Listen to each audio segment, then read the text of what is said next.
Que le Seigneur vous bénisse. Na Bwana awabariki. Je dis que le Seigneur vous bénisse. Nasema Bwana awabariki. Que le Seigneur vous bénisse. Nasema Bwana awabariki. Zoa place ya kufanda. Chukua nafasi ya kuketi. Tupesi Nzambe merci na poko lelo. Tunaleta shukrani zetu kwa Mungu kwa magharibi ya leo. Parce qu'apesi biso su makasi ya koza na présence kwa sababu ametupa tena nguvu ya kuonekana katika uwepo wake. Depuis le dimanche, toka Jumapili, azobatela biso, anatuchunga, azopesa biso makasi, anatupa nguvu, azotelemisa biso, ametusimamisha malgré ba situation ya mboka, hata kama mazingira na hewa ya nchi. Nzamba sepeli tozala liboso, lakini Mungu anafurahi tuwe kwa uwepo wake. C'est pourquoi tolobi kombo na Yesu aloku. Na ndio maana tunasema jina lake litukuzwe. Yo mutozwingo lu ya kozala awa na poko wewe ambao umepata neema kuonekana mahali hapo leo, yeba ke Nzamba lingio, jua kwamba Mungu anakupenda. Pe azana plan merveilleux na ana mpango mzuri kwa ajili yako siku ya leo. Au travers des semaines ya séminaire oyo, kupitia majuma mawili ambao tutapitiza mahali hapa, ezala bangomba ya vina yo Nzamba kokweisa yango. Kuna milima ambayo Mungu anaenda kuangusha katika maisha yako. Ezala basinga oyo kanga yo ya longtemps ekokatana na kati na mikolo. Kuna kamba ambazo zilikufunga, Yesu Kristo anaenda kuzikatakata. Parce que Bible lobi, kwa sababu Biblia inasema batu nyonso baya epana Nzambe, watu wote waliomkaribia Mungu bazonga te lokola bayaka, hawawezi kurudi gisi walivyofika. Ba maladi babika, wagonjwa wakaponyeshwa, ba paralytique batelema, viwete wakaweza kutembea, batu akozanga kobota babota, waliokosa kuzaa watoto amatasa wakazaa, batu bamona te bamona, wale waliokuwa vipofu wakaweza kuona. Parce que nous avons affaire à un Dieu de surprise. Kwa sababu hapo tunahusika na Mungu anayekuwa na uzima kabisa. Alléluia. Amina. Alléluia. Amina.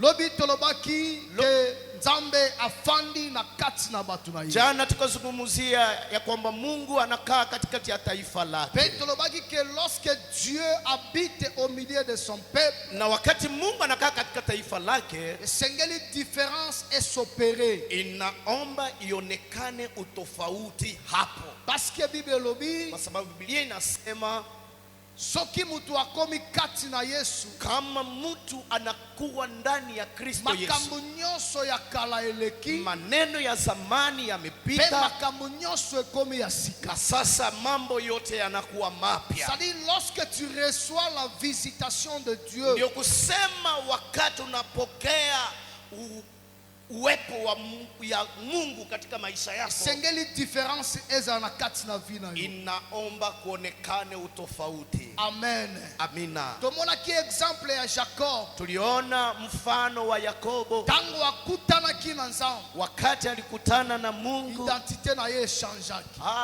kitambulisho chake kikabadilika, kombo na ye echangeaki, jina lake ikabadilika, makambo nyonso ekoma kiasika, maisha yake yote ilikuwa mpya. Alors tango ozokutana na Nzambe, na sasa unapokutana na Mungu, il faut ba trace emonana, inaomba alama zionekane, sengeli batu bamona, inaomba watu watambue na waone kwamba Mungu yuko, sengeli batu batatola ke ozana Nzambe, watu wajue ya kwamba uko na Mungu. Parce que Abraham avait un Dieu dans lui. Kwa sababu Abraham alikuwa na Mungu ndani mwake. Le roi païen Abimelech a vu son Dieu. Mfalme pagani Abimeleki aliona Mungu wake. Et il est venu témoigner devant Abraham. Na alikuja kushuhudia mbele za Abraham. Il dit, Abraham, je constate que tu as un Dieu. Akamsemia Abrahamu, nimetambua hakika una Mungu. Qu'est-ce que Abimelech a vu? Nini ambayo Abimeleki aliweza kutazama? Abimelech dit ceci. Abimeleki anasema hivyo, tout ce que tu fais,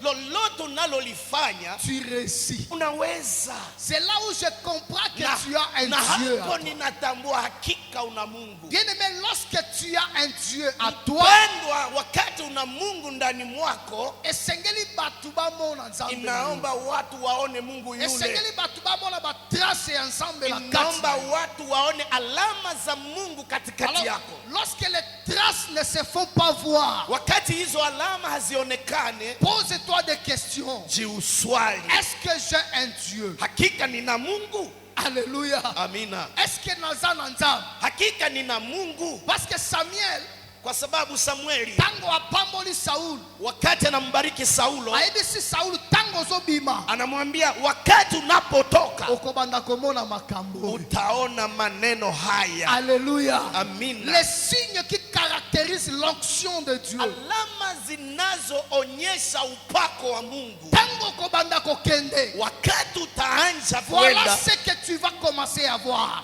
angalia mambo ambayo utaanza La yatazama. première des choses, Ni jambo la kwanza, nyama oyo ebunga ule okorécupérer. nyama aliyepotea utampata. C'est-à-dire lorsque tu rencontres Dieu dans ta Ni vie, kusema wakati unakutana na Mungu ndani ya maisha bien yako, aimé, tu vas commencer à récupérer tout ce que tu avais perdu il y a longtemps. utaanza kurudisha vile vitu ambavyo ulikuwa umepoteza. Même les mariages qui étaient perdus, Hata ndoa zilizokuwa les contrats qui étaient perdus, na mali ambayo ilikuwa tu imepotea, vas commencer à récupérer utaanza kuirudisha parce que tu as rencontré le Dieu, kwa sababu umekutana na le Mungu. Dieu de surprise. Mungu ambayo anafanya vitu vya Alors, kustua. deuxième chose, Na kitu cha pili, tu vas rencontrer 3 personnes utakutana na watu watatu, et ils te donneront le pain.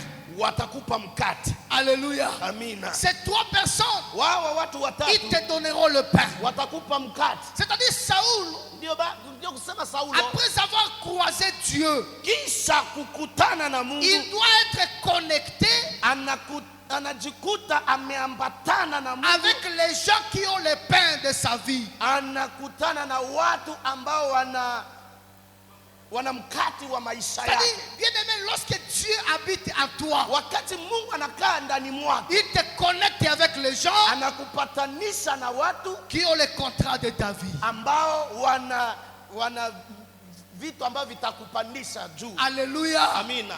Lorsque tu croises Dieu sur ton chemin, Na wakati unakutana na Mungu katika maisha il yako, te connecte avec les amis qui vont te faire entrer dans ta saison. anakupatanisha na marafiki ambao watakuingiza katika muda wako wa kustawi. Et le troisième signe, Na neno la tatu, il dit l'Esprit de Dieu anasema roho ya Mungu habitera en toi. atakaa ndani Et yako tu seras changé à un autre homme. na utabadilishwa kuwa mtu Tu seras mwingine. changé à un autre homme. Utabadilika kuwa mtu C'est-à-dire, tango mwingine. mutu akutanaka na nzambe, Ndio kusema wakati unakutana na Mungu abalukaka, anabadilisha, comme un homme surnaturel. unabaki mtu wa isiyo ya Parce qu'il est kawaida, maintenant conduit par l'Esprit de kwa Dieu. sababu wewe unaongozwa na roho ya Mungu. Et à la fin, Na kwa mwisho tu vas commencer à prophétiser. utaanza kutabiri. Bien-aimé, lorsque tu rencontres Dieu Mpendo, dans ta vie, wakati unakutana na Mungu tu dois voir des signes. utaona alama, Tisiko soki ba signe ezate. na kama hizo alama haziko, Pose-toi des questions. ujiswali, Est-ce que na otambola na nzambe? hakika ninatembea na Be naza Mungu na nzela na ngai, ama niko kwa njia yangu nzambe aza na nzela na ye. na Mungu iko kwa njia yake. Alléluia. Amen. Alléluia. Amen. Ça c'est la présence de Dieu Kwa sababu uwepo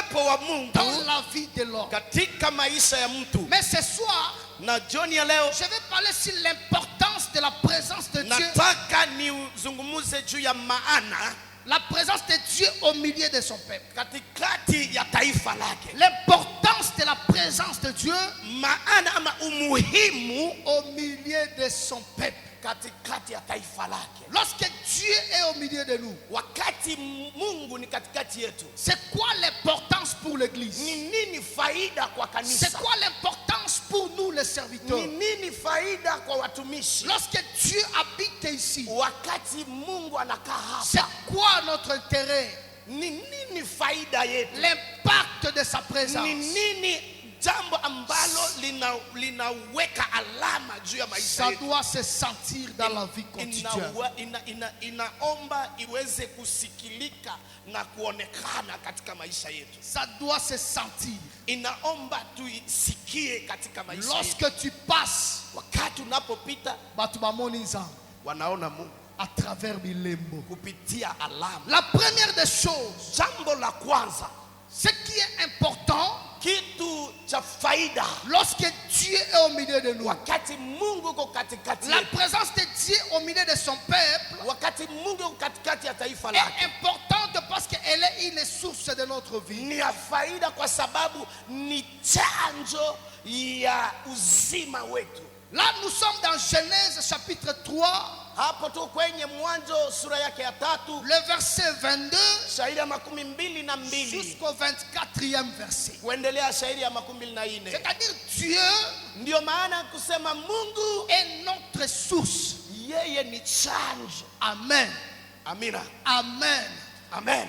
Dieu au milieu de nous Mungu katikati yetu est notre source. yeye ni chanzo. Tosito solo lilikamwa Adam dans le jardin. Tumezungumzia neno kuhusu Adamu katika bustani. Mais dans cette partie, Lakini kwa nafasi hii tozomona là où Dieu est en train de chasser Adam dans le jardin. tunaona nafasi ambako Mungu anafukuza Adamu katika bustani. Alors que Adam était créé pour vivre éternellement. Ingalau Adamu aliumbwa aweze kuishi umilele katika bustani. Mais à cause de son de désobéissance, Kwa sababu ya kutokutii kwake, Dieu va le chasser dans sa présence. Mungu akamtosha katika uwepo Et wake. Adam va aller loin de Dieu. Na Adamu akaenda Et mbali il va na Mungu. mourir là-bas. Na atafariki huko. C'est-à-dire celui qui est dans la présence de Dieu Ndio kusema yule ambaye yuko katika uwepo wa Mungu a la vie. ana uzima. Alléluia. Amina. A la vie. Ana uzima. Parce que la Bible dit, Kwa sababu Biblia inasema celui qui a le Fils yeye anaye mwana a la vie éternelle. ana uzima wa milele. Celui qui n'a pas le Fils Yule hana mwana n'a pas la vie ana éternelle. uzima wa milele. Mais la colère de Dieu Hasira ya Mungu demeure en lui. inakaa juu yake. C'est-à-dire Dieu Mungu est notre source. yeye ni chanzo ama anaanzisha uzima Lorsqu'on wetu. enlève l'oxygène dans cette Wakati salle, wanatosha oksijeni, tous nous allons mourir. sisi sote tutafariki. Kaka sikoyo, Hapo soki babimisi oxygène, wakitosha oksijeni hapa personne ne va sortir d'ici. tutafariki. C'est la même chose Ni hivyo hivyo spirituellement. katika hali ya kiroho. Lorsqu'on enlève Dieu au milieu de nous, Wakati Mungu anaondoka katika il n'y aura pas la vie. hakuna uzima Il n'y aura mpendwa. pas la vie. Hakuna C'est uzima pourquoi, mpendwa. bien aimé, Ndio maana nous mpendwa, devons célébrer tunaitwa lorsque nous kusherehekea apprenons que Dieu est au milieu de wakati nous. tunasikia Mungu iko Parce katikati que yetu. lorsqu'il est au milieu de Kwa nous, sababu Mungu wakati iko il nous katikati yetu, donne la vie. anatupa Il nous uzima. donne la vie. Anatupa uzima. Alléluia. Amina. Celui qui a le Fils Yeye anaye a mwana la vie. ana C'est uzima. comme les poissons Ni kama qui samaki vivent dans la mer. anayeishi kwenye bahari. Lorsqu'on enlève les poissons dans la mer, Wakimtosha kwenye bahari akobika lisusu te. hataishi tena. Il peut vivre pendant quelques minutes Anaweza kuishi kwa sekunde et tu après il va succomber. na atafariki. C'est comme les oiseaux dans le Ni ciel. kama ndege katika anga. Lorsqu'on les enlève là-bas, Wakiwatosha huko ils ne sauront plus vivre. hawataweza Ils kuishi. peuvent résister pendant un moment. Anaweza kukaa muda C'est mchache. comme l'arbre Ni kama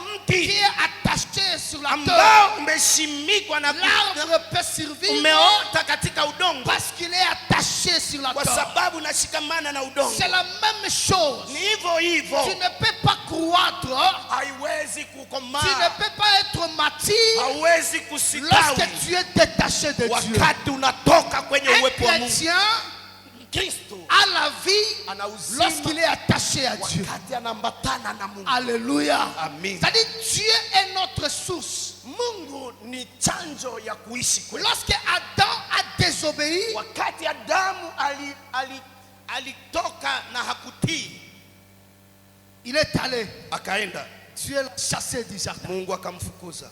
Alléluia. Amina. Est-ce que quelqu'un me comprend? Quand nous sommes dans la présence de Dieu, Wakati tupo katika uwepo wa nous Mungu, sommes comme les poissons dans la mer. tunafananishwa na samaki ikiwa Nous kwenye bahari, sommes comme les oiseaux dans le ciel. kama ndege zilizo Nous angani, sommes comme l'arbre qui est attaché kama sur la mti terre. ambao unasimama na kushika kwenye udongo, Et personne, na mtu personne, yeyote hawezi kutikisa lorsque tu es maisha attaché à Jésus. wakati unashikamana na Ça dit, Mungu. Dieu est notre source. Mungu ni chanzo ya uzima. Bien-aimé, tu dois être fier. Unaitwa kuwa na kujisitiri Lorsque tu sens que tu as un Dieu. wakati unajikuta una Mungu. Moi, je prêche les gens comme ça. Na chukua watu hivyo. Lorsque tu es en contact avec Dieu, wakati unaambatana na Mungu, tu ne peux pas vivre l'insécurité spirituelle. wewe hautaishi kiwasiwasi ya Quelqu'un kiroho. comme moi là d'habitude, Na kwa namna yangu kwa kawaida, soki na koti na ndako na lala kapongi na ngai. wakati naingia kwenye chumba kwa kulala na lala kabisa, Parce que je sais j'ai un Dieu. kwa sababu najua ninaye Mungu. Makambo ya libanda etalinga. Maneno ya nje C'est hainihusu, comme ça qu'on m'apprécie. na hivyo ninaifurahia. Et c'est comme ça que j'ai compris mon Dieu. Na hivyo nimejua Mungu wangu. Parce que ce n'est pas ma force Si kwa nguvu yangu qui me protège. ambayo inanichunga, C'est pas mon argent qui me si protège. pesa yangu C'est inanichunga, pas la maison qui me nyumba protège. yangu Je sais inanichunga, que j'ai un Dieu. lakini najua ninaye Lorsque Mungu. je dors, Wakati il ninalala, envoie les anges Yeye qui anani- campent tout autour anazingira de chez moi. nyumba yangu. C'est pourquoi lorsque j'entre pour dormir, ceux qui na koti kolala, Wakati napoingia kulala, makambo ya libanda etalinga te. maneno ya nje sijali. Alléluia. Amina. Il y a des chrétiens comme ça. Kuna Wakristo namna hii, Ceux qui na koti kolala, wakati anaingia kwenye kulala, même pour nyau, akisikia pusu azolela libanda, analia nje, akomi malale.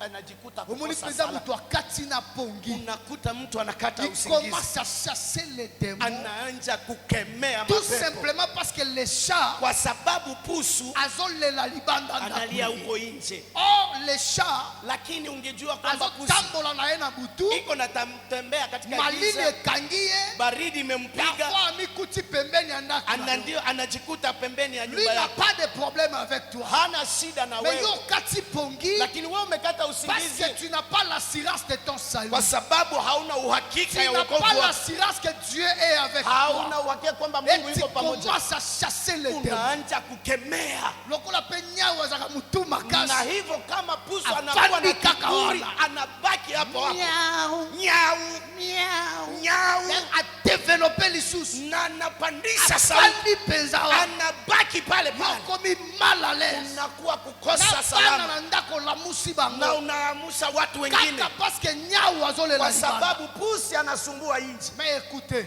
Sikia, tango nyau a comprendre que yo po embrouiller na kelele. wakati wewe vile pusu anatambua kwamba umesumbuka, Abi, ah, moi je pensais que je pouvais me reposer ici. nilikuwa nawaza ningeweza pumzika Mais hapa, bato andako pe balalaka te. na batu wa nyumba hii hawalala, Azwi nzela na ya sai nini? anachukua njia yake, Akei na ye. anaenda. Oh là c'est déjà vers 4 heures. Na hapo ni karibu Tango saa, yoki mwa kimia libanda.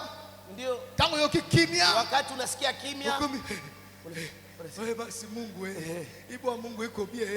Oui.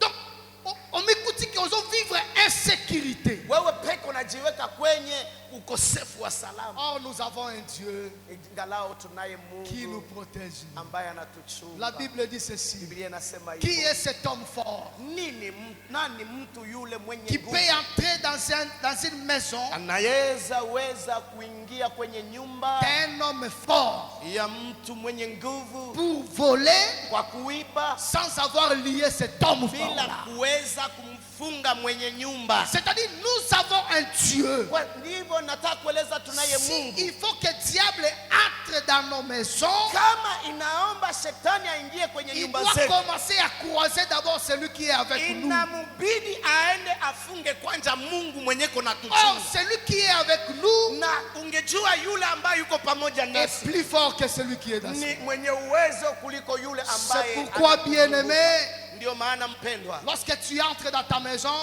kama unavyoingia katika nyumba yako, après avoir béni le Dieu, ukimbariki Mungu, entre dans ta chambre, ingia kwenye chumba chako, commence à dormir. anja kulala, Parce que tu as un Dieu. kwa sababu na C'est Mungu. ça l'assurance du salut. Hiyo ndio uhakika ya wokovu. Tika kobeta bakarate na butu. Acha kupigana pigana Oko yako usiku, sokisa mutu. utalumiza mtu Parce que je bure. connais, il y a des ministères comme ça. Ninajua kuna huduma mbalimbali Là kama où tu hivyo. attends, le modérateur est en train de dire, Hapo unasikia yule ambaye anasimamia allez, ibada banda kobeta ye bakakato. anasema mpige vibakenge, Banda kobete bakewene. mpige ngume. Omoni pa na kati ya prière au nom de Jésus. unakuta watu wanasema kwa jina la Au Yesu, nom de Jésus. kwa jina la C'est Yesu. pas ça, bien-aimé. Sivyo, C'est pas ça, frère. haiko hivyo. Ceux qui chassent les démons, Wale ambao wanafukuza c'est le mapepo nom de Jésus. ni jina la Yesu. C'est le nom de Jésus. Ni jina la Yesu. Ce n'est pekee. pas le gymnastique. Haiko kufanya Ce n'est mchezo. pas le gymnastique. Haiko kufanya mchezo. Dieu est notre source.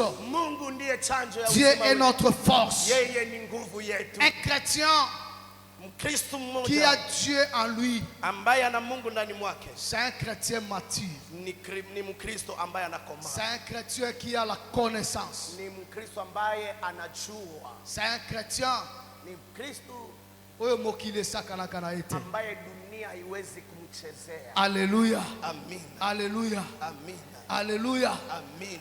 Deuxième chose, Neno la pili, ce qui caractérise l'importance de Dieu dans notre vie, kitu ambacho kinaleta faida ya uwepo wa Mungu. la présence de Dieu est notre lieu de refuge. Uwepo wa Mungu ni nafasi ya mahali pa kukimbilia na La présence kufichama. de Dieu est le lieu Ni nafasi de refuge pour ses enfants. pa kujificha kwa wana wa Mungu. Écoutez, il y a des gens Kuna watu oyo bamitongela bandako mpona ambao protection, wamejijengea magorofa mais bakufa lakini wamefariki kaka na kati ya bandako na bango, katika hizi gorofa zao, baboma bango. wakawawa. Alléluia. Amen. Alléluia. Amen. Baboma bango. Wakawawa. Mais nous, Lakini sisi nous avons un Dieu tunaye Mungu qui est notre refuge. ambaye ni pahali petu pa Dieu kujificha. est notre refuge. Yeye ni pahali petu pa kujificha. La Bible dit dans Nombre chapitre 25 Biblia inasema katika Hesabu qu'il y a 25 une ville qu'on appelle Sion. Il y a une ville kuna mji qu'on appelle Sion. ambao unaitwa Sioni. C'est-à-dire lorsque les enfants d'Israël étaient poursuivis, Wakati wana wa Israeli walifatwa, lorsque les enfants d'Israël étaient menacés, wakati wana wa Israeli waliweza ils avaient kusumbuliwa, une ville walikuwa na mji pour se réfugier. ambao walienda kujificha. Et nous également aujourd'hui, Na sisi leo nous avons une ville tunao mji qui est censée nous protéger. ambako tunaitwa kuweza Et cette ville kulindwa, na huo mji est au milieu de nous. uko katikati yetu. Alléluia. Amina. Cette ville, Huo mji elle est différente uko tofauti de plusieurs villes. na hizo miji. J'avais dit que les hommes se sont construits des villas. Tumezungumza kwamba kuna watu ambao wamejenga manyumba ya kifahari. Nous avons vu quelqu'un comme Oussama bin Laden. Tuliwaona kama watu kama Usama bin Il Laden. avait tout pour le protéger. Alikuwa na vyote kwa Mais il kumulinda, a été tué là-bas. lakini aliweza Il kuwawa a été huko. tué là-bas. Aliwawa Nous huko. avons des gens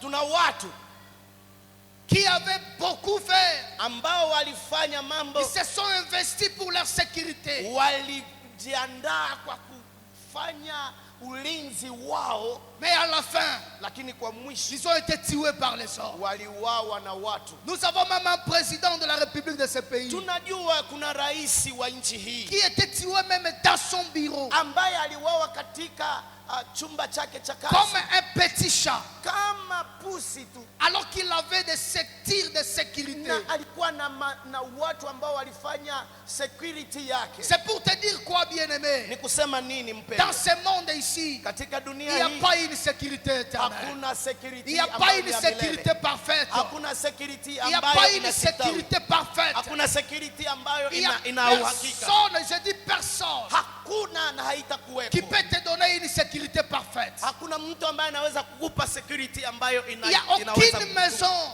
Hakuna mtu, qui peut te sécuriser de façon parfaite. lakini kuna mtu mmoja ambaye ataweza kukuchunga. Mais ce soir, Lakini leo je voulais te dire une chose. nataka nikueleze Il hivi, y a une ville kuna mji qui est censée nous protéger. ambao unaitwa Et kutuchunga, lorsqu'on est dans cette na ville-là, tukiwa tunakaa katika mji on est huo protégé de façon parfaite. tunachungwa hakika na kisalama Et yote. lorsqu'on est dans cette Na ville-là, katika mji huo personne n'a le pouvoir hakuna mtu yeyote de toucher même nos cheveux. anaweza kugusa hata Et nywele cette zetu. Na ville-là katika mji huo s'appelle Jésus-Christ. unaitwa Yesu C'est lui Kristo. notre protection. Yeye ndiyo ulinzi C'est lui wetu, notre cité de refuge. yeye ndiyo mji wetu wa makimbilio. Lorsque Dieu est au milieu de nous, Wakati Bwana yuko katikati nous yetu, nous sentons en sécurité. sécurité. tunasikia tuna security. Lorsque nous sommes persécutés à l'extérieur, Wakati tuko nje kwenye tukiteswa, mais lorsque nous nous réfugions dans la présence de Dieu, wakati tunaonekana katika uwepo wa nous Bwana, sentons que nous sommes en sécurité. tunajikuta tuna salama. C'est lui notre Sion. Yeye ni muji wetu C'est wa lui Sioni. notre ville de protection. Yeye ni muji wetu wa C'est lui notre ulinzi. cité de protection. Yeye ndiye muji wetu wa ulinzi. Je veux dire à quelqu'un ce soir, Nataka kuzungumzia mtu mmoja jioni ya yoyo leo. mokileza kotungisa yo, Mambo ambayo yanakusumbua, yoyo libaleza komenanse yo, unyumba unakusumbua, cours vite vers Jésus. kimbia mbio Il va kwenye te Yesu. protéger. Il va Atakulinda, protéger ton foyer. atalinda Il va nyumba protéger yako. tes affaires. Atalinda kazi Il va yako, protéger ton contrat. atalinda Il va protéger mipangilio ya tout ce kazi que tu fais. na chochote C'est unachokifanya. lui notre refuge. Yeye mahali petu pa kimbilio. La présence de Dieu à nous Uwepo wa Bwana est katikati yetu. notre terrestre de forteresse. Ye ni gorofa, pahali pa kujificha.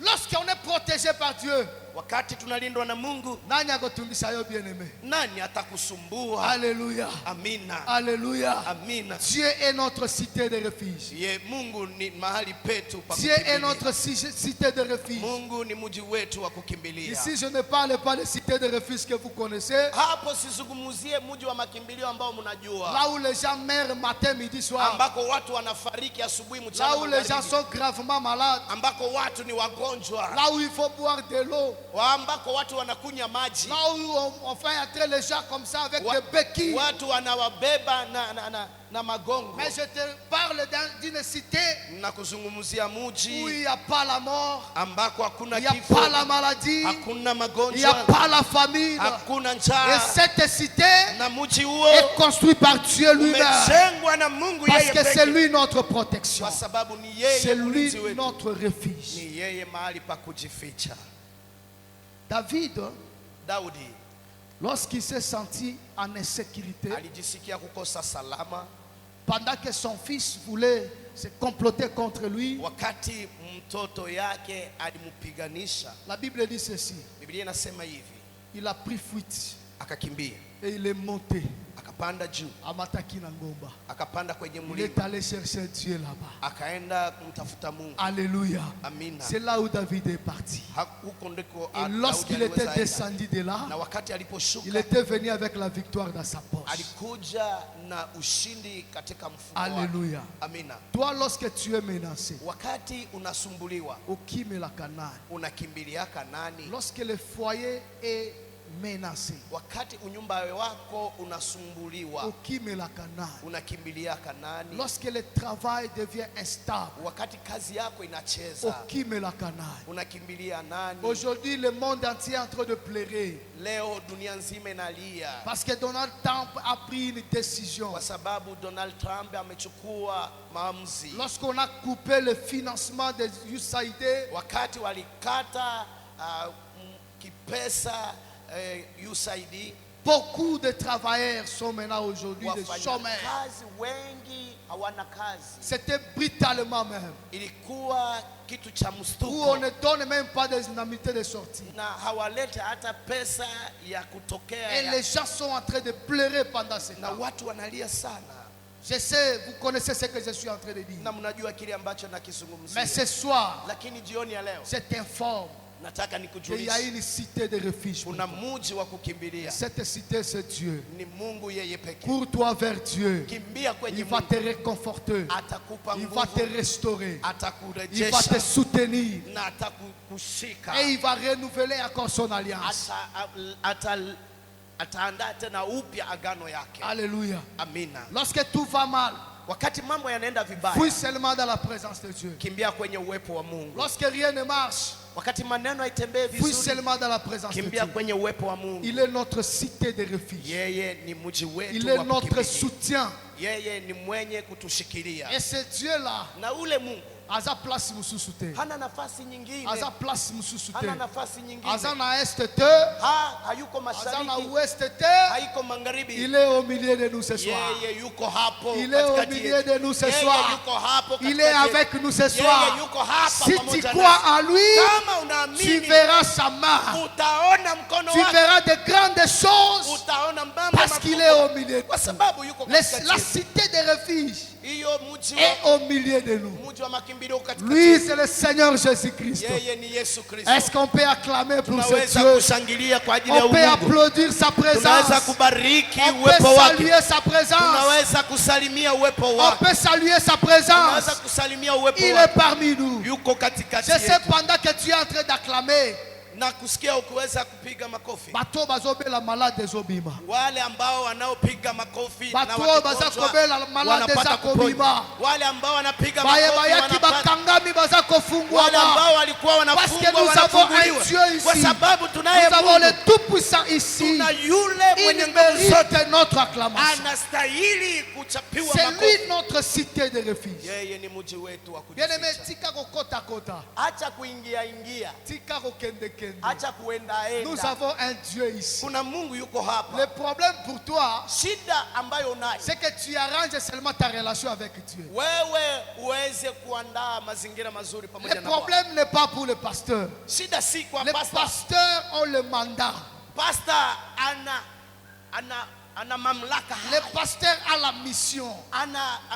ana kazi Et hii il accomplit sa tâche. na anafanya kazi Il yake. prie pour toi matin, midi, soir. Anakuombea asubuhi, mchana, Et magharibi. lorsque rien ne marche, Wakati mambo hayaendeki, c'est pas ton problème. si shida yako, C'est à toi de te regarder. ni wewe C'est à kujichunguza, toi de te consulter. na unaweza C'est à kujichunguza toi-même de te poser des wewe questions. binafsi, Qu'est-ce ujiswali qui ne marche pas? nini Parce que haiendeki kwangu, toi-même, kwa sababu wewe tu es binafsi la cause wewe ndiyo chanjo de la bénédiction ya baraka et de la malédiction. ama laana juu yako. Parce que les choix que tu peux faire, Leno ambayo unaweza kulifanya ndio ukozwa resultat nango. ndio utaweza kupata faida yake. Amen. Chaguo lako. Adam a choisi les fruits. Adamu alichagua matunda, Il a été payé par rapport à ça. alipata kulipwa kufatana na Parce mambo que ile. Dieu nous a laissé une volonté permissive. Mungu alituachia utashi wa kipekee. La volonté permissive est là. Utashi wa kipekee. Les deux chemins sont devant nous. Njia mbili ziko mbele yetu. Lorsque nous écoutons, Wakati c'est tunasikia, à nous de choisir. ni kwetu kuchagua. Alléluia. Amina. Alléluia. Amina. C'est ça le problème. Hiyo ndio shida. La présence de Dieu Uwepo wa Mungu est notre cité de refuge. ni nafasi yetu pa kukimbilia. Dieu est notre refuge. Mungu ni nafasi yetu ya kufichama. Troisième importance, Faida ya tatu, la présence de Dieu uwepo wa Mungu au milieu de nous katikati yetu est un lieu de mort et de résurrection. ni nafasi ya kufa na kufufuka. La présence de Dieu Uwepo wa Bwana est un lieu ni nafasi de mort kwa kufa et de résurrection. na kufufuka. Si vous lisez dans Juge chapitre 15, Ukisoma kwenye Waamuzi 15 les versets 18 à 19, la 18 na vous allez 19, comprendre ce que je suis en train de dire. utaelewa kile ambacho ninachokizungumzia. Si vous lisez Actes chapitre 9, Ukasoma kwenye Matendo sura vous 9, allez comprendre ce que je suis en train de dire. utaelewa kile ambacho ninasema. C'est-à-dire quoi? Ni kusema nini? Tous ceux qui refusent de mourir dans ta vie, Yale ambayo yanakataa kufariki ndani ya maisha yako, tous ceux qui refusent de mourir dans ta vie, yote inayokataa kufariki ndani ya maisha yako, lorsque tu amènes ça dans la présence de Dieu, wakati unaileta kwenye uwepo wa Mungu, ekokufa. itafariki. Et lorsque cela va mourir, Na wakati itafariki, quelque chose de nouvel va ressusciter. kitu kipya kitafufuka. C'est-à-dire Dieu, Ndio kusema Mungu devant lui, mbele yake il y a quelque chose qui meurt, kuna kitu et il y a kinafariki quelque chose qui ressuscite. na kuna kipya kinafufuka. C'est-à-dire quoi? Ni kusema Il nini? y a quelque chose Kuna kitu que tu as tout fait ambayo pour faire disparaître dans ta vie. ambacho unataka kipotee Mais ça ne marche pas. haviendeki. Tu as déjà consulté même les médecins. Umeona waganga, Tu as consulté les sages. umeona wenye hekima, Tu as perdu de l'argent. umepoteza hata Mais la pesa, chose persiste. lakini jambo hili linakusonga. Mais ce soir, Lakini jioni ya je leo te conseillerais nataka d'amener cette histoire nikuelezee, ulete jambo hili dans la présence de Dieu. kwenye uwepo wa Mungu, Parce que dans la présence de kwa sababu Dieu, kwenye uwepo wa il y a Mungu ce qui meurt kuna kile ambacho et il y a ce qui kinafariki ressuscite. na sasa anafufua mapya. C'est-à-dire quoi? Ni kusema nini? Lorsque Jacob Wakati Yakobo est arrivé dans la présence de Dieu, alifika kwenye uwepo wa Mungu, le nom Jacob jina yake Yakobo était mort ilifariki et le nom Israël na jina était Israeli ressuscité. kafufuka. C'est-à-dire Saoul, Saul lorsqu'il rencontra Jésus, alikutana na il est Yesu, tombé sur le char. akaanguka kwenye Le punda. nom de Saoul est tombé. Jina la Saulo Le nom de likaanguka Paul était na ressuscité. jina ya Paulo C'est-à-dire kafufuka. lorsque tu arrives dans la présence, Unafika kwenye il y uwepo wa a ce Mungu, qui meurt kuna kile kinafariki et ce qui na ressuscite. kuna kile kinaamka. Devant Dieu, Kwenye uwepo wa Mungu il y a des choses. kuna vitu viwili. Lorsque tu viens, Wakati tu unafika as ce que tu laisses, kuna yale ambayo tu as ce unaacha que tu prends. na yale ambayo unachukua. Est-ce que quelqu'un me comprend? Kuna yule ambaye ananielewa. Alléluia. Amina. Est-ce que quelqu'un me comprend? Kuna yule ambaye ananielewa. Lisons un peu Juge chapitre 15. Tusome Waamuzi 15. Juge chapitre 15 verset 18 Waamuzi 15 shairi ya 18 à 19. na 19. Passé par la soif, il invoqua l'Éternel et il dit: c'est toi qui as permis par la main de ton serviteur cette grande délivrance. Et maintenant, mourrais-je de soif et tomberai-je entre les mains des incirconcis? Dieu fendit la cavité du rocher qui est à l'èche et il a sorti de l'eau. Samson vit, son esprit se ranima et il reprit vie. C'est là qu'on appelait cette source à Hakoré. Elle existe encore jusqu'aujourd'hui. Mungu akafungua mahali palipokuwa na shimo huko Leki, akatiririsha maji. Samsoni akanywa maji hayo na nguvu zake zikamrudia. Chemchemu hiyo ikaitwa An-Hakore, nayo iko huko Lehi mpaka leo. Amina. Alléluia. On nous parle de Samson. Wanazungumzia Samsoni Lorsqu'il est épuisé, wakati amechoka, alors qu'il avait encore des choses à faire, alikuwa na vitu vya il y kufanya, avait encore le combat devant lui, kulikuwa vita iko mbele yake, mais il est épuisé. amechoka, Il n'y a pas de l'eau, hakuna maji, il n'y a pas de source. hakuna maji. Samson pose la question à Dieu: Samsoni anamuuliza est-ce Mungu, que faut-il que je meure de soif? inaniomba nikufe na kiu, Faut-il que je meure de soif inaniomba nikufe na kiu, alors que le combat est devant moi, ingalao vita iko mbele yangu, alors que les ennemis sont devant moi? ingalao maadui iko mbele yangu, Alors si je continue à m'affaiblir, na ninaendelea kulegea, les ennemis vont me vaincre. maadui Alors watanishinda, je suis dans ta présence. na niko kwenye uwepo wako. C'est pourquoi Ndio la maana Bible dit: Biblia inasema Dieu désarmé Mungu a indiqué. akaonesha nafasi, Il dit à Samson: akamwambia il Samson, y a une source là-bas, kuna kisima, il y a de l'eau là-bas. kuna maji C'est-à-dire, pale. dans la présence de Dieu, Kwenye uwepo wa Mungu, les soifs de Samson kiu ya Samsoni étaient morts ce jour-là. ikakufa La pale, faiblesse de Samson udhaifu wa était Samsoni mort pendant ce temps ukakufa ule muda, et la force était ressuscitée na en lui uwezo wa Mungu après avoir pris de l'eau.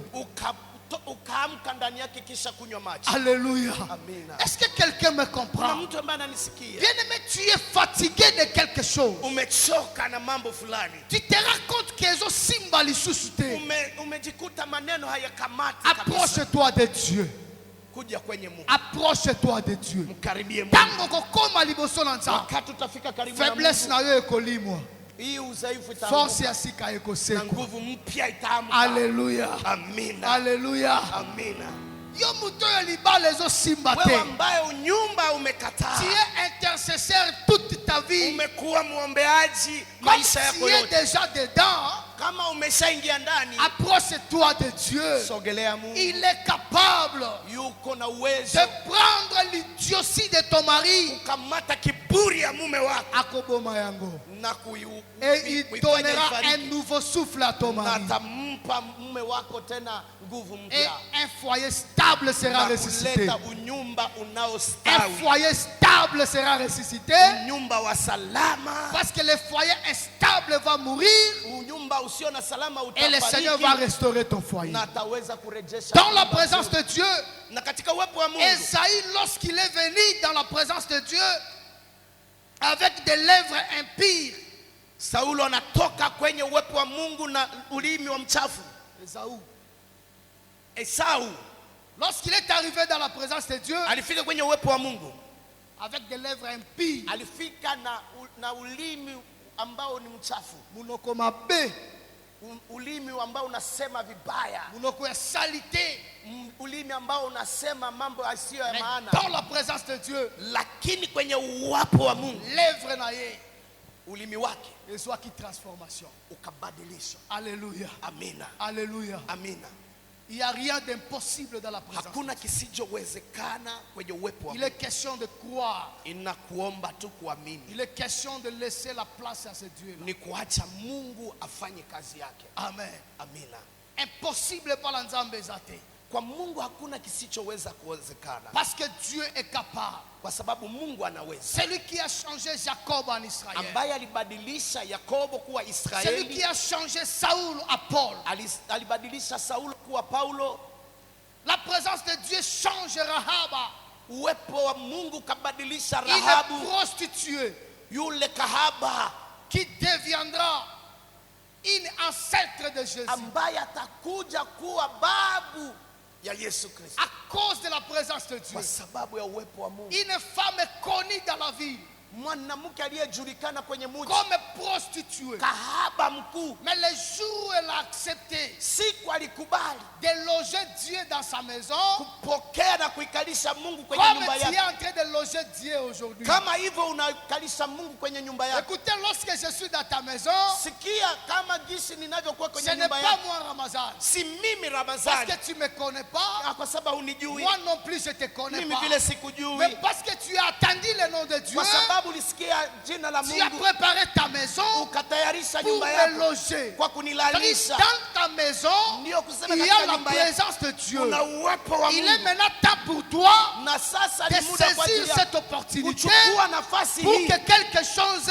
change dans ta vie. ili mambo yabadilike katika maisha yako. C'est comme ça que Rahab Ndivyo Rahabu avait permis dans sa maison aliweza kuingiza katika de nyumba yake, loger les hommes de Dieu d'Israël. akaingiza watu wa Mungu wa Mais Israeli. écoutez, Nasikia lorsque mpendwa, les enfants d'Israël sont sortis de Rahab, wakati watu wa Mungu wa Israeli walitoka kwenye Rahabu, Rahab a dit ceci: Rahabu akasema, Nga nayebi bino, ninawajua, nayebi mpe nzambe na bino, najua Mungu wenu, naza na histoire place bozoleka, nimesikia hadithi ya mahali ambako mmepita, nazoyoka neti bato bazokufa kuna, nimesikia gisi watu nayebi wanafariki, ntango bokoyawa najua wakati mutu mtaingia akobika waza te. mtu wa kupona hapa Mais haiko, moi là, lakini mimi ce que je fais pour vous, kitu ninaomba kwenu, nakobénéficier ni. nitapata nini? Alléluia. Amina. Bien aimé, lorsque tu vois l'homme de Dieu, Wakati unaona mtu wa Mungu, aza un peu chargé, wakati anabeba maneno banda anachoka, ko rappeler anja que l'homme kumkumbusha de Dieu, mtu wa tu Mungu, veux partir, unataka enda mais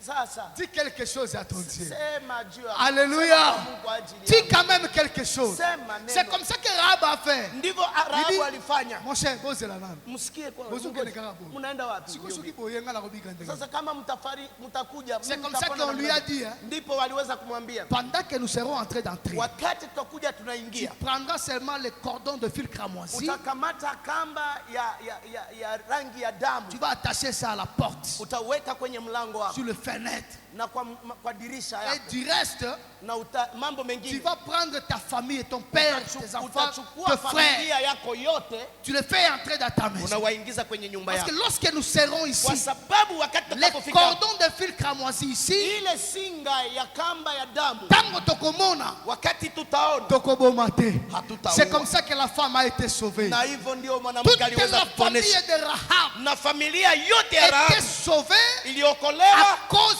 de Rahab kwa sababu Rahabu qui avait reçu la présence de Dieu alipokea uwepo wa dans sa Mungu maison. katika nyumba yake. Peu importe son statut, Haijalishi hali ambayo aliishi, Dieu l'a visité. Mungu alimuonekania, La prostitution na ukahaba était morte ukafariki et la sanctification était na ressuscitée. utakaso ukaamuka. C'est comme ça que Rahab Ndivyo a Rahabu sauvé toute sa famille aliweza kuokoa familia à cause yake de la présence de kwa Dieu. sababu ya uwepo wa Mungu. Bien-aimé, lorsque tu reçois Dieu, Mpendo, wakati unapokea Mungu, il faut que ton nom change. inaomba jina lako Il faut libadilike, que ton histoire change. inaomba historia yako Il faut ibadilike, que ton identité change. inaomba kitambulisho chako Et je kibadilike. sais cette semaine Najua kwenye juma et hili la semaine prochaine, na juma linalokuja, beaucoup vont changer leur identité. wengi vitambulisho vyao Beaucoup vont vitabadilika, connaître des résurrections dans wengi leur vie. wataona ufufuko Beaucoup ndani ya vont maisha yao, connaître de grandes choses. wengine wataona mambo makubwa Des makubwa, choses qu'ils n'ont jamais vues dans mambo leur ambayo vie. hawajawahi kuona ndani ya À maisha yao, cause de la kwa présence de sababu uwepo wa Mungu uko hapo. Dieu. Rahab, Rahabu, qui pouvait croire? nani angeweza kuamini? Mais à cause de la présence de Kwa Dieu, ajili ya uwepo wa Mungu, quelque chose était décédé kitu kimoja et kikafariki une chose était na ressuscitée. kitu kipya kikafufuka. Lorsque Dieu te visite, Wakati Mungu anakuonekania, il y a la maladie qui connaît la déception kuna magonjwa ambayo yanashindwa et la guérison apparaît. na uponyaji unaamka. C'est ça l'importance de la présence de Hiyo ni Dieu. faida ya uwepo wa Mungu. Alléluia. Amina. La présence de Dieu Uwepo wa Mungu capable una uwezo de changer un grand péché, kubadilisha mwenye dhambi, un homme impossible comme Paul, mtu anayeshindikana kama Paulo, un homme qui a persécuté l'évangile. ambaye alitesa watumishi wa Mungu kwenye Injili, Mais la présence de Dieu lakini uwepo wa Mungu a réussi à changer sa vie. ukaweza kubadilisha maisha yake. Il n'y a rien qui est impossible dans la Hakuna présence de kile Dieu. kisichowezekana kwa Mungu. Paul est en train de témoigner. Paulo peke yake anashuhudia, Il dit, j'ai persécuté à mort cette anasema doctrine. nilitesa kanisa, J'ai persécuté à mort cet évangile. nilitesa Mais huduma moi ya Injili, aujourd'hui, lakini leo je suis devenu prisonnier nimekuwa à mfungwa cause de ce que je persécutais hier. kwa ajili ya ile ambayo nilitesa. Sa force était morte.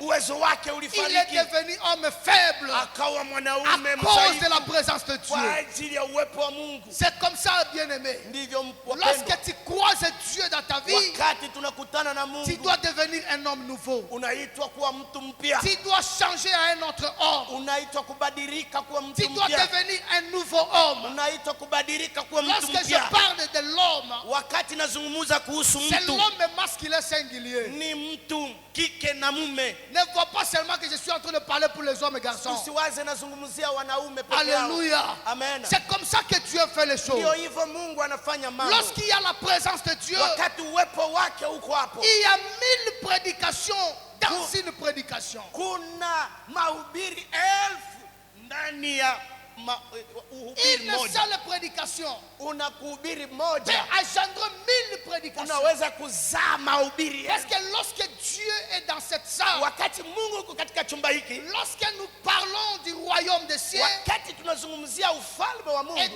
Dieu sait que tu es encore dans le péché, na wakati Mungu anatambua uko kwenye il dhambi, est capable ana uwezo de faire attendre dans tes oreilles na que kukusikilizisha on parle de la sanctification. kwenye masikio yako ya kwamba wanazungumzia C'est comme utakaso. ça que Dieu fait les choses. Hivyo ndivyo Mungu anafanya mambo. Alléluia. Amina. C'est comme ça que Dieu fait les choses. Hivyo ndivyo Mungu anafanya mambo. Dieu communique de sa façon Mungu anazungumza kwa lorsqu'il namna yake est dans cette salle. wakati yuko katika C'est nafasi hii. pourquoi, bien aimé, Ndio maana nous mpendwa, devons faire confiance à ce Dieu. tunaitwa kufanya kuwa waaminifu kwa huyu Bwana. Amen. Amina. Ah, j'étais en train de prêcher l'année passée sur la prédication de Pierre à la Pentecôte. Nalikuwa nikihubiri kuhusu mahubiri ya Petro ya Pentecote. Les jours où le Saint-Esprit est descendu, Siku ambayo Roho Mtakatifu alishuka, Pierre est sorti dehors. Petro Il alitoka a nje, commencé à prêcher alianza hubiri avec force. na nguvu yote. Lorsque j'ai analysé sa vie avant Pentecôte, Wakati niliweza kuchunguza maisha yake kabla Pentecote j'ai ifike, compris que Pierre nilitambua kwamba Petro était un homme craintif. alikuwa mtu wa woga, Était un homme vraiment qui n'avait pas le courage de regarder même les gens. hakukuwa na uwezo ya kuona hata kutazama watu, C'est pourquoi il était le premier à nier même Jésus. na hiyo ilimfanya kuwe mtu wa kwanza kumkana Yesu, Parce que son attitude kwa sababu hali yake était comme ça. ilikuwa hivyo. Mais les jours de Pentecôte, Lakini siku Roho Mtakatifu lorsqu'il alishuka, a reçu le baptême du Saint-Esprit, alipokea ubatizo wa Roho Mtakatifu, c'est le même Pierre craintif ni hier ule Petro wa woga qui est devenu un Pierre fort dans l'évangile. akakuwa Petro mwenye nguvu C'est lui qui va commencer à prêcher na l'évangile ni yeye alileta kuhubiri Injili avec force. na nguvu. Et la Bible dit Na Biblia il inasema y a eu 3000 convertis. ukawa watu Et 3,000 l'église a commencé ce na jour-là. kanisa ilianza siku hiyo. C'était ça l'impact de Pentecôte dans la vie de Hii Pierre. ilikuwa alama ya Pentecote katika maisha C'est-à-dire lorsqu'un ya Petro. homme reçoit l'Esprit de Dieu, Wakati mtu anapokea Roho Mtakatifu, il doit perdre certaines choses de sa vie. anapoteza mambo fulani ndani ya Certains maisha. comportements vont disparaître. Tabia fulani inapotea, Quelle attitude de Moussou Ekoboumba. hali fulani Là où tu inapotea, ne pouvais pas parler, tu commences à parler. mahali ambako haungeweza Et les kuzungumza gens unaweza- commencent à s'étonner. na watu wanaanza shangaa, Mais Moutou, tout le monde a qu'à se la rater. mtu huyu anaanza kuwa hivi. Comment il commence à parler avec le courage? Kwa namna gani anazungumza na C'est comme nguvu? ça que les autres concluent. Ndio watu waliweza Il dit, kukamata, apparemment, il a pris quelque chose. wakaanza kusema inawezekana amelewa. Lorsqu'il a pris quelque chose, Wakati à amelewa, comment on a besoin de Mikem? anaanza kutuona kidogo kidogo, Oui, exactement, il avait pris quelque chose. na hakika alikuwa Parce amechukua que le kitu, Saint-Esprit kwa sababu Roho était Mtakatifu entré à lui alikuwa ameingia et ndani il était mwake devenu ivre na kalewa de la puissance de Dieu. na uwezo wa Et c'est Mungu, cette puissance-là na ile qui uwezo avait donné à Pierre ilimpa le Petro pouvoir de parler uwezo wa devant kuzungumza une multitude de gens. kuzungumza mbele ya watu Et wengi. la Bible dit, Na Biblia la inasema parole de Dieu neno la Mungu avait persuadé les cœurs des auditeurs. ikapenyeza na kupasua kwenye roho za Parce que watu, l'évangile était tellement classique. kwa sababu neno lilikuwa lenye liko wazi Et les kabisa, cœurs des gens étaient persuadés. na roho za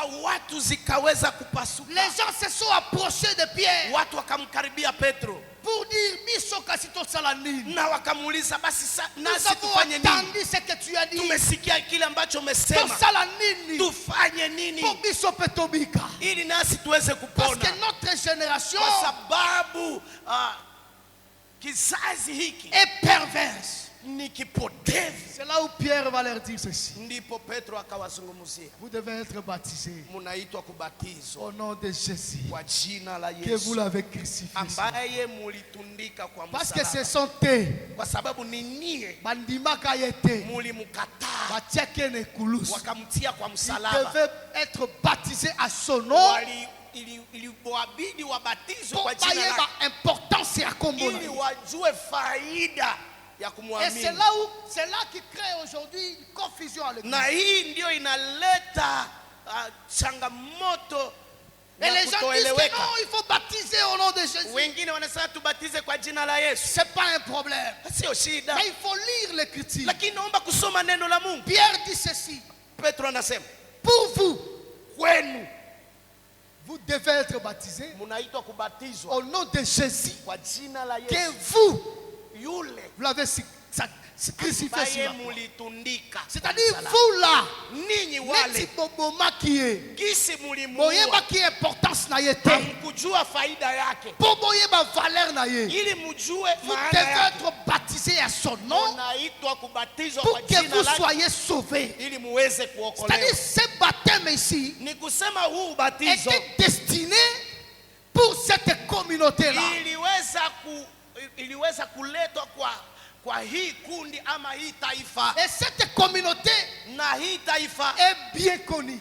inajulikana, Elle est composée inafanyika de 12 tribus. na makabila. Et chaque tribu Ile kabila 12 baza na koko na bango. wana babu yao. Mais le problème pour toi et moi, Lakini shida katikati yako na mimi, c'est que nous sommes appelés les nations. sisi tunaitwa mataifa. Toza libota oyo toyebana te. Ni kizazi ambacho hakijulikani. Tozalaka pe na plan ya rédemption te. Hatukukuwa na nafasi ya kusamehewa. Mais parce que Israël Kwa sababu Israeli baboyaki grâce na bango, walikataa neema, nde biso na yo ndio sasa mimi na tozwi wewe ngolu wana tukapata ya ile kobenga neema na bana na ya Nzambe. kuitwa wana wa C'est Mungu. pourquoi Jean chapitre 1, Ndio maana Yohane la 1, Bible dit ceci: Biblia inasema il est venu chez les siens, alikuja kwa walio mais wake, baoya ye baboyi ye. wale wake Na walimkataa. chapitre 12, Na kwa sura yake 12 ngolu epesameli neema inaletwa à tous ceux qui l'ont reçu kwa wale et à waliompokea ceux qui croient à na son nom. wanaoamini kwa Elle jina a lake. donné le pouvoir Akaleta de uwezo devenir kufanyika enfants de Dieu. watoto wa Mungu. C'est-à-dire nous sommes sauvés Tunaokolewa par la grâce. kwa Nous neema. sommes venus de loin. Tunatoka Nous mbali, sommes venus de loin. tunatoka mbali. C'est là que Dieu nous a vus Ule Mungu et nous alituona a donné la vie éternelle. akatupatia uzima Nous wa sommes milele. appelés Tunaitwa à être baptisés tubatizwe au nom du kwa Père, jina la Baba, du Fils la Mwana et du na Saint-Esprit, la Roho Mtakatifu. parce que cette baptême kwa sababu était ubatizo recommandé par Jésus iliweza pour kutamkwa nous na- les nations. na kuletwa na Mungu kwa mataifa yote. Alléluia. Amina. Zambe apambola yo. Mungu akubariki. Zambe apambola yo. Mungu akubariki. J'avais déjà dit, lorsque ton foyer est mort, Wakati nimezungumzia wakati unyumba wako umefariki, va seulement dans la présence de Dieu. kwenye uwepo wa Mungu. La présence de Dieu Kwenye uwepo wa Mungu a la capacité una uwezo de faire renaître kwa kuzalisha ce qui est mort. upya kile kilichofariki. Ce qui est mort. Kile Je kilichofariki. vais finir ici. Nataka Je kumalizia. vais parler de quatrième impact. Nazungumzia alama ya Ça, tatu. c'est Exode chapitre 31, Ni katika Kutoka 31 le verset 18, shairi ya 18, où Moïse est en train de recevoir l'inspiration dans la présence de Dieu. mahali ambako Mungu anafunuliwa katika uwepo wa Mungu. On peut nous projeter Exode chapitre 31, Wanaweza kutuwekea Kutoka 31 kwenye ubao, le verset 18. shairi la 18. Kutoka 31 shairi la 18. La Bible dit ceci: Biblia inasema hivi: lorsque l'Éternel y achevé de parler à Moïse sur la montagne de Saoul, Sinaï, il lui donna les 2 tables du témoignage, tables de pierre écrites du doigt de Dieu. Mwenyezi Mungu alipomaliza kuongea na Moshe kwenye mlimani Sinai, alimpatia Moshe vile vibao viwili vya mawe ambavyo yeye Mungu aliviandika zile amri kwa kidole chake mwenyewe. Amina. Alléluia. La Bible nous parle ici Biblia inasema hapa de la présence de Dieu devant Moïse. uwepo wa Mungu karibu na Mungu na Tango Musa. Nzamba memi Moïse na ngomba, Wakati Mungu anaita Musa kwenye mlima, abandiko communiquer ye ba principe. anaanza kumpa sheria zake. Lorsque l'Éternel a fini, Wakati Mungu alimaliza, la Bible dit lorsque l'Éternel y achevait de parler à Moïse, wakati Mungu alimaliza kuzungumza na Musa, il lui donna 2 tables du akampa témoignage, vibao viwili, tables de pierre vibao vya mawe écrites du doigt de Dieu. ambazo juu yake Mungu yeye peke aliandika na Écoutez vidole mon vyake. frère, Sikia mpendwa, Moïse a découvert l'écriture de Dieu. Musa alitambua, alifunuliwa maandishi ya Mungu. Moïse a compris comment Dieu écrit même A. Musa alielewa namna gani Mungu anavyoandika A. Parce qu'il était dans sa kwa présence. sababu alikuwa kwenye uwepo wake, Et dans la présence de Dieu, na kwenye uwepo wa Mungu il a reçu l'inspiration. akaweza kufunuliwa, L'inspiration. akaweza kufunuliwa. Alléluia. Amina. C'est dans la présence de Dieu Ni kwenye uwepo wa Mungu que Moïse a connu tout cela. ndio Musa aliweza kutambua mambo haya yote. Moïse reçoit l'inspiration. Musa anapata kufunuliwa, Moïse reçoit beaucoup de choses secrètes. anapokea mambo yaliyofichwa Tout simplement parce qu'il a reçu la visitation kwa de Dieu. sababu alipata kuoneshwa na kukutana na Mungu. Bien-aimé, c'est seulement dans la présence de Dieu Kwenye uwepo wa Mungu que tu peux connaître l'écriture de Dieu. ndio utajua Mungu Si anaandika tu n'es namna pas gani. dans sa présence, Kama hauko tu ne huko, peux pas connaître son écriture. hautajua Tu kuandika ne kwake, peux pas connaître sa parole. hautajua neno lake. Nous sommes des enseignants. Sisi ni Nous walimu, sommes des théologiens. sisi ni sommes des scientifiques. ni watu wa kibibilia, Mais cela ne fait pas de nous hii haitufai des hommes inspirés. watu ambao La wanafunuliwa. théologie nous donne des principes. Masomo ya kibibilia ni kama sheria tu, Elle nous donne des principes. inatuwekea Elle nous donne la connaissance. inatupa kujua, Elle nous donne de l'intelligence. inatupa akili, Mais l'inspiration lakini kufunuliwa vient du Saint-Esprit. inakuja kutoka Roho Mtakatifu. Alléluia. Amina. L'inspiration vient du Saint-Esprit. Kufunuliwa inatoka kwa Roho Mtakatifu. Moi-même qui vous parle, je suis théologien. Mimi ambaye nawazungumzia nimesoma masomo ya J'ai kiteolojia. étudié dans une grande université de théologie au Congo. Nilisoma kwenye masomo kubwa ya kiteolojia Université Shalom de Bunia. kwenye masomo ya Shalom. C'est ça ma maison de formation. Hapo ndipo nilifunzwa. Je suis collègue à votre président de district. Nimekuwa rafiki ya president. Nous sommes venus avec lui. Tulisoma pamoja naye. Nous avons commencé avec lui. Tulisoma pamoja naye. C'est un ami à moi. Yeye ni rafiki kabisa. On était même des voisins. Tulikuwa majirani. Mais écoutez, Sikia, l'inspiration ufunuliwa ni kitu kingine. Inspiration eza ya nzambe. Hiyo ni ya Mungu. Moïse Musa a reçu l'inspiration alipata kufunuliwa dans la présence de Dieu. kwenye uwepo wa Mungu. Dans la présence de Dieu, Kwenye uwepo wa Mungu tu peux connaître l'écriture de Dieu. unaweza kutambua maandishi ya Dans la Mungu. présence de Dieu, Kwenye uwepo wa Mungu tu recevras des provisions. utapata akiba. Alléluia. Amina. C'est seulement dans la présence de Dieu Kwenye uwepo wa Mungu que tu recevras des inspirations, des chansons. hapa utaweza kufunuliwa nyimbo nyipya. Banzembo yo yemba mate. Hizi nyimbo ambazo haujaimba bado. C'est dans la présence de Ni Dieu kwenye uwepo wa Mungu ndio que tu utafunuliwa. en auras. Alléluia. Amen, amen. C'est dans la présence de Ni Dieu. kwenye uwepo wa Et Mungu lorsque tu reçois un cantique wakati unachukua wimbo inspiré de ambao Dieu, umefunuliwa na Mungu, quand tu chantes, wakati unaimba les gens sont sauvés. watu wanaokoka. Alléluia. Amina. Parce que le cantique Kwa sababu wimbo est inspiré de Dieu. umefunuliwa na C'est Mungu. pourquoi j'aime beaucoup nos cantiques ici. Ndio maana nafurahia nyimbo. Quand je chante, je me sens à l'aise. Wakati unaimba nasikia nina Parce que salama. parfois nos frères nous font entrer dans des louanges qui parfois nous fait perdre même la concentration. Na kuna nyimbo zingine wanatuingiza na inatuacha tunapotea. Voilà, tout soit le Kilibanda, il n'est pas inspiré. Anakati anaimba Il hafunuliwi. n'a même pas les chansons à lui. Hana wimbo ndani Il mwake. commence à vous faire passer le temps. Anaanza kuwapitizia muda bure. Pepa, Pepa, Pepa, pepa, Baluka, baluka, Baluka, baluka. Ganga, Ba- Ganga. Donc vous prenez 1 minute, 2 minutes. Unakuta minute 3 4 inapita C'est bure. exact.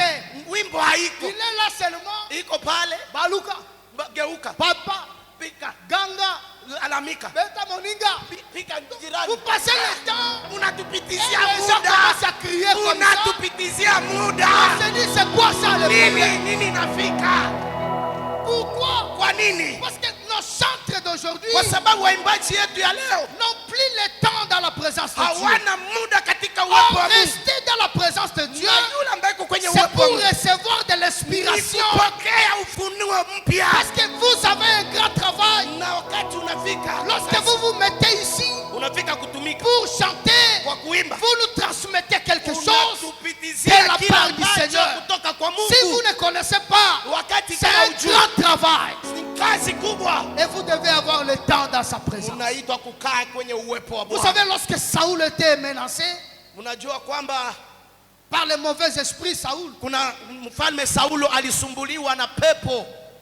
on n'avait pas appelé un intercesseur, Hawakuita muombeaji, on n'avait pas appelé un prophète, hawakuitaka nabii, on a appelé un chanteur waliita mwimbaji. qui s'appelait David à l'époque. Aliitwa Daudi. David est venu Daudi akaja lorsqu'il a attendu wakati alisikia, que Saoul est menacé wakati Saulo par les anasumbuliwa mauvais esprits. kwa pepo baya, David est venu Daudi akafika, seulement avec sa guitare. alikuja na gita yake. Après avoir attendu le sujet de prière, Tuko na neno ya il a kuzungumzia, commencé à chanter. akaanja imba.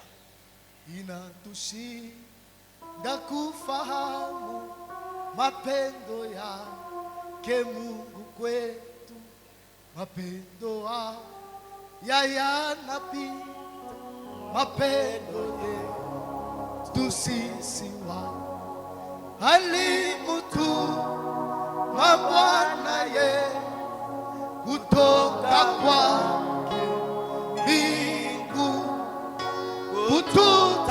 kututafuta wenye dhambi tupate kusamehewa. Inatushinda kufahamu mapendo haya makuu, lakini tunajua kweli yatabakia. La Bible dit ceci. Biblia inasema hivi, Pendant que David était en train de chanter, wakati Daudi alikuwa les akiimba, mauvais esprits pepo mbaya qui habitaient Saoul ilikuwa ikikaa ndani ya Saulo commençaient à sortir. kaanja toka, Commençaient à sortir. kaanja toka, La maladie magonjwa commençait à sortir. kaanja toka, Commençait à sortir. kaanja toka, Tout simplement kwa sababu parce que l'homme de Dieu mtu wa Mungu était en train de chanter alikuwa et naimba de jouer à la harpe. na kucheza. C'est pourquoi, bien Ndio aimé, mpendwa, lorsque tu chantes bien, wakati unaimba vizuri, ba maladi bakobika, wagonjwa wataponyeshwa, ba démon bakokima. mapepo itakimbia. Alléluia, Amina, alléluia. amina. Makambo ya sika ekosekwa. Maneno ya mpya italamuka. Nous, quand on était petits, Wakati tulikuwa watoto, pendant que le fanfariste avait encore le pouvoir dans l'église, wakati wapiga ngunga walikuwa na uwezo katika kanisa, on avait reçu seulement le Seigneur Jésus à cause des fanfares. tulimpokea Yesu kwa ajili ya ngunga tu. Quand les vieux chantaient, Wakati baba walikuwa vous wakiimba, sentez de l'inspiration, unasikia vous mvuvio sentez des chairs de poule, unasikia et les gens pleuraient dans l'église. na Vous walifanya voyez kazi, tout le monde avec sa mouchoir na mtu yeyote en train de alikuwa pleurer dans l'église, tout analia simplement kwa sababu parce que la chorale est en train de kwa chanter. sababu kwaya Parce que inaimba, la chorale était inspirée par kwa Dieu. sababu kwaya ilikuwa na uvuvio wa La Roho chorale Mtakatifu. avait du temps dans la présence de Dieu. Walikuwa na muda kwenye uwepo wa Mungu. Mais qu'est-ce qui se passe aujourd'hui? Lakini nini inafanyika Nous leo? avons des gens Tuna watu qui nous chantent ici. wanaimba hapa, Après les quittent, kisha ils kuimba hapa attendent quelque chose. wanaomba pesa. Un pasteur ne reçoit pas le salaire. Pasta hapokee mshahara Mais wake, lui là, il attend. yeye anangoja. Ce qui vous peut Kama amumupe, à saisir le microphone à Kenya. anakamata maikrofoni anaenda naye. Si vous n'avez jamais vu ça, moi je vois ça. Kama hamujawahi ona hiki, mimi nimewahi ona. Frère a juste synthétisé. Ndugu anachukua synthetizer, Naimba kina kilte wana. niliimba Naimba kina kilte kwa ile wana. ibada, Naimba kina na kilte ile wana. ibada Na zimba mulangate. sikupata pesa yangu, A bloqué synthétisé. mimi na bloquer synthetizer. Quelqu'un comme celui-là, Mtu sawa na huyo wale kiseli bosoba. mnampitiza mbele ya watu. Nous devons faire attention. Tunaitwa kufanya Le angalisho. Congo aujourd'hui Kongo ya leo a un Dieu.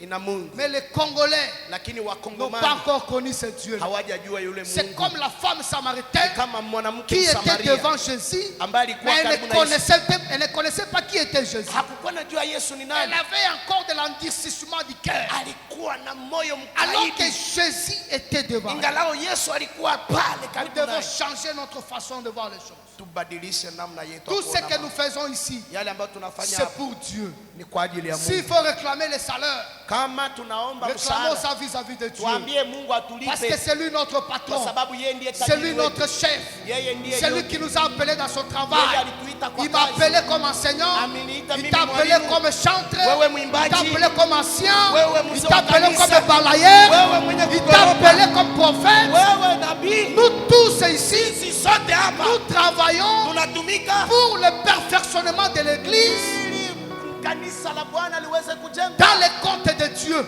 kwa ajili ya Mungu. Et c'est lui qui paye chacun. Na yeye peke ndo analipa. C'est pas ce que nous voyons aujourd'hui. Sio ambayo tunaona leo. Aujourd'hui, les gens ne veulent plus être appelés pasteurs.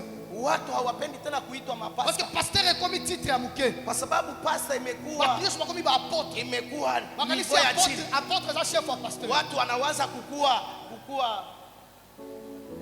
mtume ndio kukua juu ya pasta. C'est comme ça que nous avons la moutulolo za pasteur. Wale ambao wanakuwa pastor Après quelques temps, kisha muda fulani a commis apôtre. anakuwa mtume. Est-ce que le ministère bascule? Eske huduma inacheza?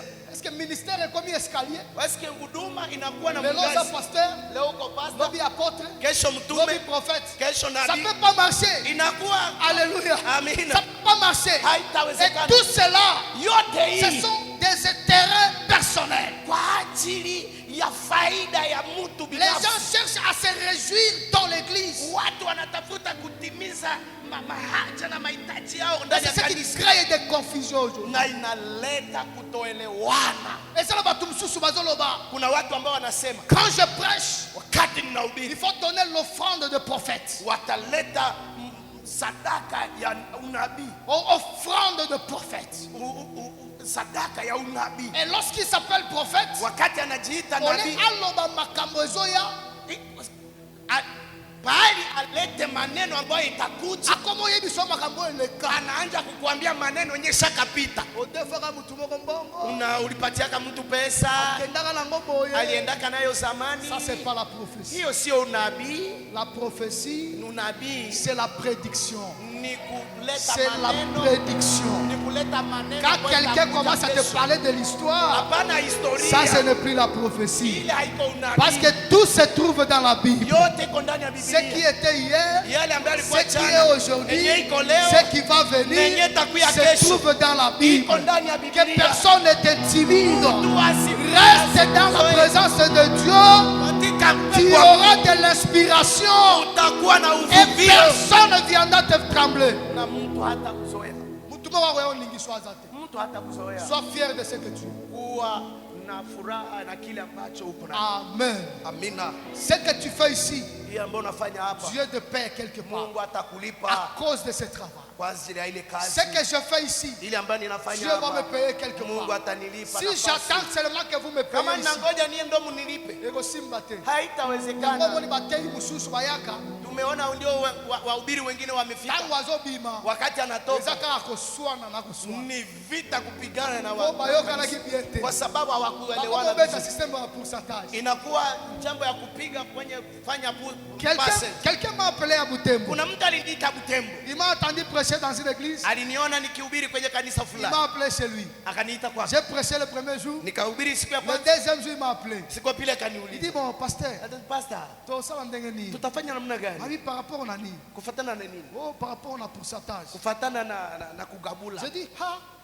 moi, je n'ai jamais travaillé comme ça. Si atumikaka hivi, Je ne peux pas te mentir. siwezi kudanganya. Je n'ai jamais travaillé comme ça. Si atumikaka Moi, hivi, je viens prêcher la parole de Dieu. nakuja kupitiza Le neno la reste, Mungu. Vingine c'est Dieu qui me paie. Mungu njoo Ce qui anayo. me paie sinate. Mukinipa Nakobima na kei. nitaenda. Le Dieu que j'ai servi ici Mungu mwenyewe me nilitumikia payera là où je serai. atanilipa kwenye C'est niko. pas à vous de réclamer. Haiko kwa Parce que vous kuwaomba, n'êtes pas mes kwa maîtres. sababu haiko nie Notre maître s'appelle Jésus. Bwana wangu anaitwa Le Yesu, maître de cette église. Bwana wa kanisa hili. C'est comme ça. Ndio hivyo. Il y a des enseignants de l'université ici. Kuna walimu wa university hapo, Vous êtes payés selon le nombre de. munalipiwa kufatana na saa ambazo mnafundisha. Sasa kama tungeanja kuleta saa Vous ne ambazo saurez tunafundisha, pas. mtaweza kulipa. Dieu savait ça. Mungu alijua C'est hiyo. pourquoi il nous a dit, Ndio iliacha anatusemea allez-y. muende. Le reste, Mambo je mengine m'en occuperai. mimi pekee ndashughulika nayo. Lui-même a dit, Yeye pekee alisema cherchez utafute premièrement, ya kwanza, pas deuxièmement, hapana ya pili, premièrement, ya le kwanza royaume ufalme et la justice de Dieu. na haki yake. Le reste, Mambo ya kubaki c'est mon problème. ni shida Le yangu, reste de ma famille, shida ya le familia yangu reste de ma vie inayobakia kwa jamaa, appartient à Dieu. maisha yangu inabakia kwa Mungu. Mais dans le but que ce qu'on a alors Siseme kama huko na kitu kunipatia ndio usinipatie. Haleluya. Dieu peut aussi t'utiliser pour me donner. Mungu anaweza kukutumikisha uweze kunibariki. Vous comprenez bien? Amen. Que le Seigneur vous bénisse. Mungu awabariki. Que le Seigneur vous bénisse. Mungu awabariki. J'appelle l'homme de Dieu Mungu awabariki. pour clôturer l'étape. Haleluya. Que mon Dieu vous bénisse davantage. Amen.